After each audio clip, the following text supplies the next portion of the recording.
Hello students. तो कल हमने किया था 2x2 क्रम के अवयव का सहखंडज ज्ञात करना। तो ये तो वही तरीका था, मेन तरीका। 2x2 के लिए लगा लो, चाहे 3x3 के लिए लगा लो, और एक 2x2 के लिए डायरेक्ट मेथड भी था एडजॉइंट ज्ञात करने के लिए। ठीक है, उससे आगे पढ़ रहे हैं आज व्युत्क्रम अवयव। देखिए क्या होता है व्युत्क्रम अवयव। किसी अवयव ए का व्युत्क्रम अवयव ए इनवर्स कैसे निकलेगा? तो इसका सूत्र होता है ए इनवर्स बराबर 1 सारणिक ए गुणा एडजॉइंट ए, जिसे मैं क्या लिख सकता हूँ, एडजॉइंट ए गुणा एडजॉइंट ए हो जाएगा। तो एडजॉइंट ए बटा सारणिक ए, ये भी लिख सकता हूँ, चाहे ऐसे बोल लो चाहे ऐसे बोल लो। ठीक है ना। तो किसी भी अवयव ए का आपको व्युत्क्रम अवयव ए इनवर्स निकालना है तो ये फॉर्मूला लगा देना, ए इनवर्स बराबर 1 सारणिक ए गुणा एडजॉइंट ए, या फिर एडजॉइंट ए बटा सारणिक ए, एक ही बात है दोनों। इस सूत्र की सहायता से आपका ए इनवर्स आ जाएगा। ठीक है,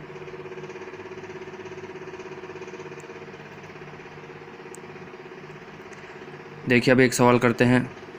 5.1 का तीसरे का फर्स्ट है, निम्न अवयव का व्युत्क्रम अवयव ज्ञात करो।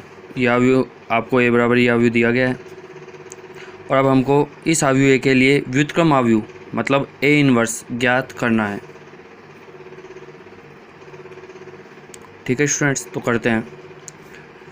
देखिए यहाँ सूत्र है इनवर्स निकालने का, 1 सारणिक ए गुणा एडजॉइंट ए, मतलब दो चीज़ निकालनी पड़ेंगी, सारणिक ए का मान और एडजॉइंट ए का मान, ये दोनों चीज़ें ज्ञात करनी पड़ेंगी।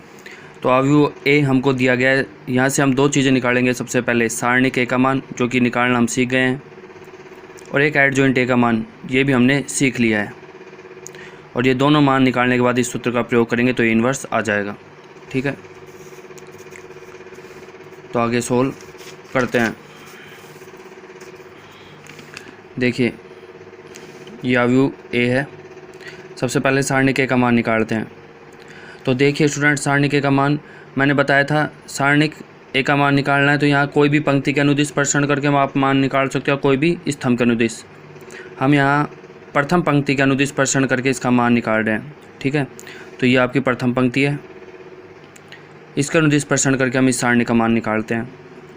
तो आपको पता होगा चिन्ह, इसके साथ कौन सा चिन्ह आता है, मैंने टेबल बताया था आपको, plus minus plus minus plus minus plus minus plus minus plus. इसके साथ प्लस चिन्ह लेना है, इस अवयव के साथ माइनस चिन्ह लेना है, और इस अवयव के साथ प्लस चिन्ह लेना है। ठीक है, तो देखो इस अवयव के साथ प्लस चिन्ह लेना है तो इसको तो मैं एक ही लिख लूँगा। ठीक है ना, तो ये क्या है, प्लस का ये एक है।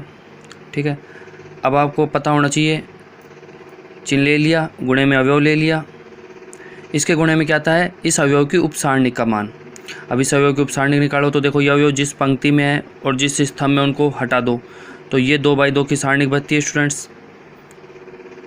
ठीक है ना, और ये जो सारणिक है यही इस अवयव की क्या कहलाएगी, उपसारणिक कहलाएगी। तो इसका मान आएगा, इसका मान निकालो।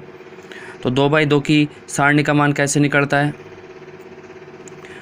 इन दोनों के गुणे में से इन दोनों का गुणा घटा दो। तो देखो इन दोनों का गुणा तो कितना होता है, 1, क्योंकि माइनस एक गुणा होगा तो प्लस का 1 हो जाएगा। माइनस क्या घटाना है, इन दोनों का गुणा, इन दोनों गुणा कितना है, -3, तो ये कितना हो जाएगा, प्लस का 3 हो जाएगा। ठीक है, तो प्लस चिन्ह के साथ अवयव ले लिया 1। ठीक है, और गुणे में इस अवयव की उपसारणी का मान ले लिया। आगे चलते हैं अगले अवयव पर, इसको किस चिन्ह के साथ लेना है स्टूडेंट्स, माइनस के साथ। तो ये माइनस का 2, इसके गुणे में क्या आएगा, वही इसकी उपसारणी का मान आएगा। अभी इसकी उपसारणी क्या है, तो यह अवयव जिस पंक्ति में और जिस स्तंभ में उनको हटा दो। तो हमारे पास बचता है 1 -1 2 -1। ठीक है ना, 1 -1 2 -1। ये जो 2x2 की सारणी बची, ये इस अवयव की क्या है, उपसारणी का है। ठीक है ना, तो अब इसके गुणे में इसका मान आएगा। तो इसका मान निकालने के लिए वही 2x2 की सारणी बची, तो इसका मान क्या होगा, ये वाली सारणी बची हमारे पास 1 -1 2 -1। ठीक है ना, ये इस अवयव 2 की क्या है, उपसारणिक है। तो इस अवयव के गुणे में इस उपसारणी का मान आएगा। अब इसका मान कैसे निकलेगा, वही 2x2 की सारणी का मान जैसे निकलता है। कैसे, इन दोनों के गुणे में से इन दोनों गुणा घटा दो। तो इन दोनों का गुणा -1 माइनस इन दोनों का गुणा -2, तो ये क्या हो जाएगा, प्लस का 2।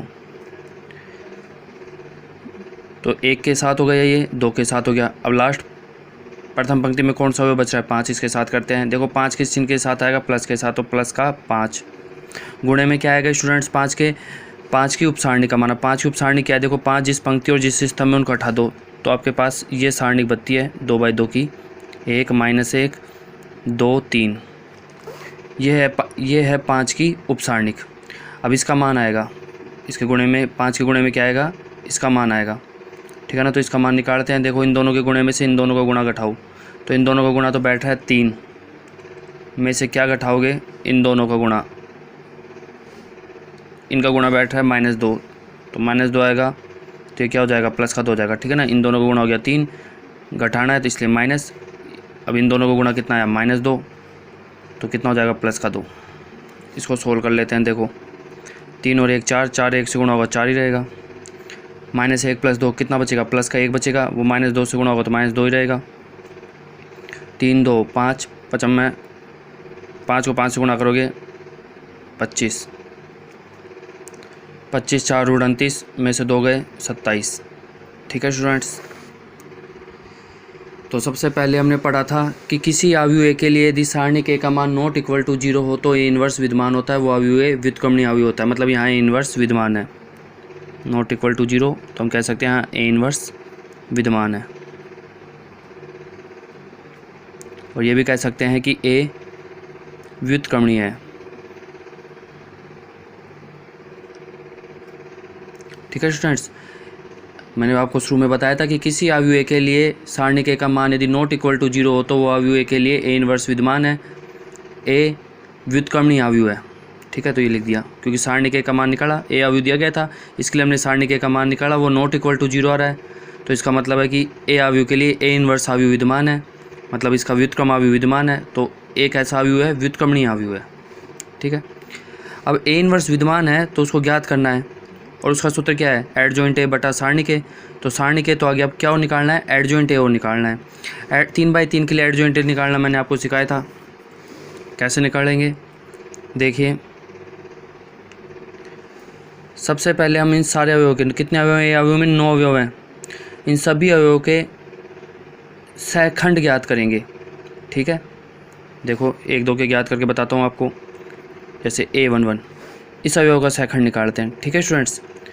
इस अवयव का सहखंड ज्ञात करते हैं। तो ये अवयव तो आपको पता होगा स्मॉल a11 अवयव है, तो इसका जो सहखंड होगा वो किससे दर्शाया जाएगा? कैपिटल A11 से, ठीक है। तो कैपिटल A11 का मान निकालते हैं। अब मैंने बताया था आपको सबसे पहले तो गुणांक आता है, गुणे में इस अवयव की उपसारणी का मान आता है। तो देखो गुणांक तो बताया था, गुणांक में -1 तो फिक्स है और घात में क्या आएगा? 1 + 1 आएगा और गुणे में क्या आएगा? इस अवयव की उपसारणी का मान। इस अवयव की उपसारणी क्या है स्टूडेंट्स? ये अवयव जिस पंक्ति और जिस स्तंभ में उसको हटा दिया तो ये बत्ती हमारे पास सारणिक, यही इस अवयव की क्या है? उपसारणिक है। इसका मान आएगा, इसका मान निकालो, ठीक है ना। तो इसका मान तो यहाँ भी निकाला था स्टूडेंट्स जब सोल्व किया था इसको, चाहे यहाँ से वापस निकालो। इसका मान क्या आएगा? इन दोनों के गुणे में से इन दोनों का गुणा घटाओ, तो देखो इन दोनों का गुणा 1 और उसमें से क्या घटेगा? -3, तो वो क्या हो जाएगा? +3 हो जाएगा और 4 आ जाएगा मान। और देखो -1 की घात 2 बनेगी यहाँ, 1 + 1 2, तो -1 की घात 2 का मान +1 रहेगा और 4 से गुणा होगा तो 4 आ जाएगा, ठीक है। तो इस प्रकार आपको A11 के बाद A12 निकालना है, मतलब इस अवयव का सेकंड, फिर इस अवयव का सेकंड, इन 9 के 9 अवयव के सेकंड निकालने हैं। जैसे मैं इस अवयव का और सेकंड निकाल के बताता हूँ आपको।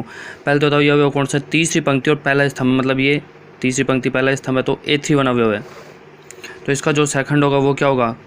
कैपिटल A31 से दर्शाया जाएगा, ठीक है स्टूडेंट्स। तो हम कैपिटल A31 का मान निकालते हैं, मतलब इस अवयव का सहखंड निकालते हैं। कैसे निकलेगा? सबसे पहले गुणांक आएगा, तो देखो गुणांक तो क्या बनेगा? -1 तो फिक्स है, घात में क्या आएगा? 3 + 1, यहाँ से भी देख सकते हो या फिर ये देख सकते हो, तीसरी पंक्ति और पहला स्तंभ है तो 3 + 1। गुणे में क्या आएगा स्टूडेंट्स? गुणे में आएगा इस अवयव की उपसारणिक का मान। इस अवयव की उपसारणिक कौन सी है? ये अवयव इस पंक्ति और इस स्तंभ में, इनको हटा दिया तो ये बत्ती हमारे पास सारणिक, ठीक है। तो ये ही है उपसारणिक इस अवयव 2 की, ठीक है। तो इसका मान निकालो। अब इसका मान कैसे निकलेगा? 2/2 की सारणी का मान तो वो आपको पता है, इन दोनों का गुणा में से इन दोनों का गुणा घटा दो। तो देखो इन दोनों का गुणा तो बैठ रहा है कितना? -2 में से क्या घटाना है? इन दोनों का गुणा, वो कितना बैठ रहा है? -5, तो कितना हो जाएगा? +5, और कितना मान आएगा सोल्व करने पर 3। ठीक है, तो गुणांक भी ले लिया और इस अवयव की उपसारणी का मान भी ले लिया गुणे में। ठीक है, सोल्व कर लो। तो देखो 3 और 1 4, तो -1 की घात 4 -1 की घात वापस सम संख्या है, तो ये +1 ही मान आएगा और वो 3 से गुणा होगा तो 3 ही आएगा। तो स्टूडेंट्स इस प्रकार अब आपको इन बाकी बचे हुए इन सारे अवयवों के सहखंड के मान निकालने A11 A12 A13 A21 A22 A23 A31 A32 A33, ये सारे निकाल लेने हैं। उसके बाद मैंने आपको बताया था जब ये सारे अवयवों के सहखंड आ जाएं तो इन अवयवों की जगह उनके जो सहखंड मान आए हैं वो रख लेना और एक अवयव बना लेना। ठीक है स्टूडेंट्स, प्रत्येक अवयव के आप सहखंड मान ज्ञात करोगे। ठीक है, जो सहखंड मान आएंगे तो इन अवयव की जगह उन अवयव के जो सहखंड मान आए हैं वो रख के और एक अवयव बना लेना।